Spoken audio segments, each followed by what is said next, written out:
Housing market gathers steam as we see a decline in U.S. pending home sales this past September. Let's talk about it.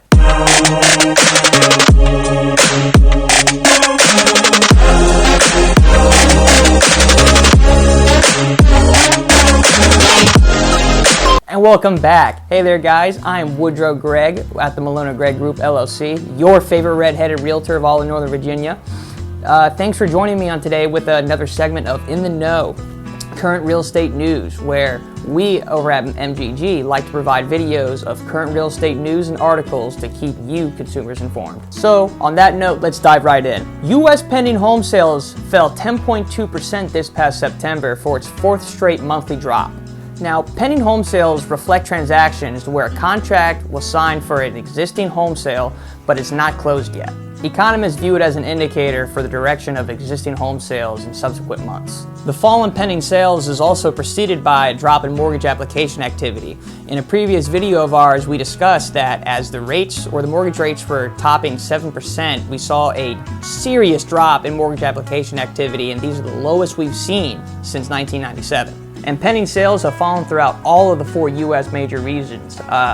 First led by the Northeast, which saw a 16.2% drop, followed by the West, which saw 11.7% drop.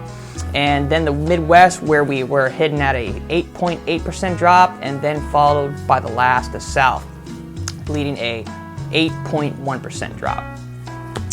And out of all of this is the 10th time pending home sales have fallen for the past 11 months.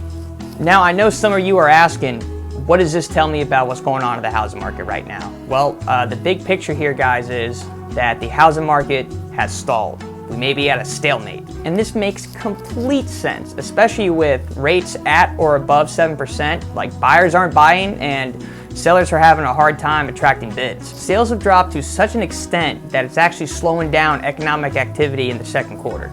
And a lot of sellers right now are not too keen on giving up their rock bottom interest rates that they locked in a long time ago.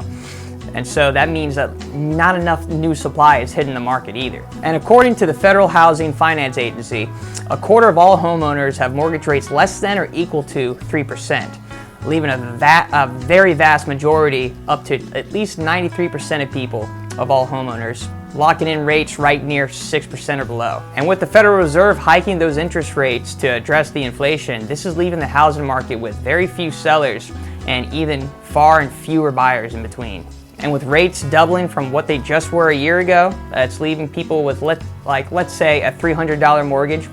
Those mortgage borrowers are having to pay $700 or even more a month on their mortgage. Only when inflation is tamed will mortgage rates retreat and purchasing power is boosted back for home buyers. That's it for today's video, guys. Make sure you comment below the biggest takeaway from today. As always, I was your host, Woodrow Gregg with Gregg Group, and we'll see you next time.